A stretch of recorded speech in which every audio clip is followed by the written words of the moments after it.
Hi, and welcome to today's Compressed Thought. My name's Steve Keniston, Vice President of Technology Strategy for Storwize, and what I'd like to talk to you about today is real-time compression.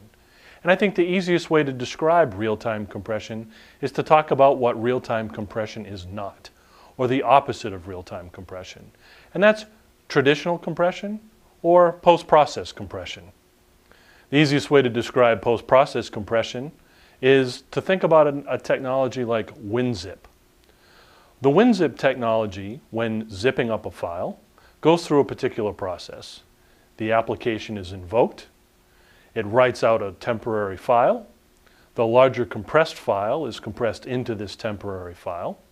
The process finishes up by renaming that compressed temporary file and then deleting the original temporary file on disk.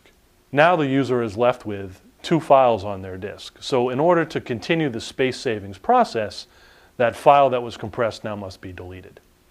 As you can see, this is a very I/O intensive process. So it might be okay to do this for one file, but to do this for many files or a terabyte of files in a particular volume, you can understand this might be very difficult to achieve. One, has a pretty large impact on performance, and two, how would you be able to find the time to be able to do that compression? So if that operation of doing data compression post-process utilizes a lot of system resources, what will happen is you'll have to find a time when your storage array doesn't have a lot of active users on it. You'll need to be able to find a time when your snapshots are complete, when your backup is finished, and hope that you have a window of opportunity that allows you to be able to do this type of compression. In addition, once these files are compressed, they can't be seen by the application. What I mean is, let's go back to the WinZip example. If I zip up a Word document, if I take Microsoft Word and point it at this zip file, Microsoft Word doesn't understand what this zip file is supposed to be. So I can't look at the file, I can't edit the file, and that sort of thing, right? So what I must do is I must decompress that file in order for it to be used. I thought the whole point of compression was to save disk space. If I'm decompressing files that I need to use on my array, then I'm not really saving a lot of space.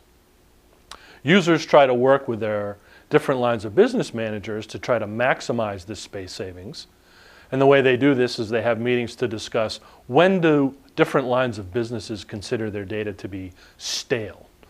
Once that data becomes stale, they can zip that data up, and when I need to use it, and hopefully the older the data is in its life cycle, the less chance I'll have to go and decompress that data, reduces the amount of labor that it would take to be able to actually use that information.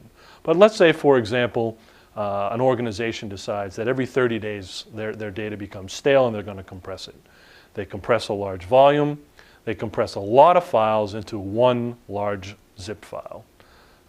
Now let's say I decide that at the end of the quarter I need to use that capacity.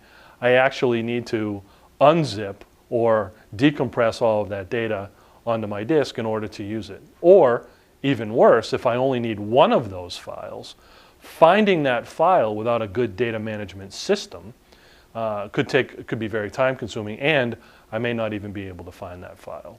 So you can see traditional compression or traditional post-process compression, right, kind of saves some disk space but not really, isn't very transparent to the application, right, and can be very costly from a performance perspective and as well as a labor perspective.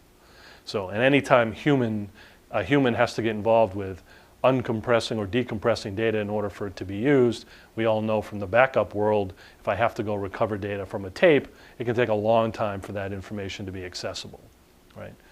The opposite of real-time, post-process compression is real-time compression. And that's what the Storwize technology is really all about. Storwize's intellectual property is not wrapped around compression. We leverage industry standard compression algorithms, LZ compression, but we take it one step further. Our intellectual property takes traditional compression algorithms that customers are very familiar with. They give you the most bang for your buck from a compression ratio standpoint. But we focus on how do we make that compression real time. And the way we make that technology real time is by putting our secret sauce in an appliance that actually sits in front of your storage array. And by doing this, right, we're able to reduce the performance impact such that there is no performance degradation, and in a number of cases there's a performance increase. That you don't have to decompress data on the array in order to use that data. And we do this by being fully transparent to the application when we're installed in the data path. So by doing compression before you actually get to the storage array, you actually can increase the performance, which is the biggest consideration you need to think about when doing compression within your storage. So by compressing data before it gets to the array, if we take a look at the lowest common denominator in the array, or the slowest moving part, it's still the mechanical disk arm of the disk. So if I'm storing less data, I'm moving that disk arm less, thereby reducing the amount of I/O, right? Increasing the number of CPU cycles that I can use during the same given amount of period of time. I'm actually gaining performance. In addition, whatever my compression ratio is on disk, let's say 2:1, what I end up getting for my cache is a 2 times bigger cache hit capacity, or a 2 times larger cache, so that I get better cache hits when doing I/O. And if cache is king in your storage array, and typically the most expensive component in your array is your storage cache, right? You've doubled that amount of cache, thereby giving you an increase in performance. So you have increased cache, lower disk I/O, higher storage CPU utilization, or lower utilization, giving you more processing power to do more work on your storage. You have no performance degradation, or in many cases an increase in performance.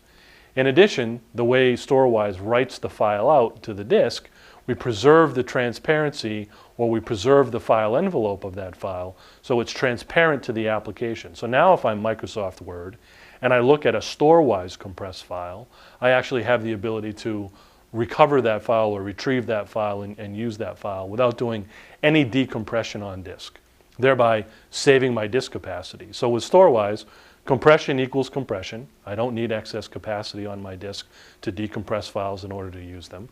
I'm transparent to my storage, to my networks, and to my application, and I have no performance degradation. So if you're looking to reduce your capital expenditures on storage, as well as reduce your operational expenditures on downstream processes such as backup, replication, and archive, take a look at the Storwize technology at www.storwize.com. Thank you. I'm Steve Kenniston, and that's today's Compressed Thought.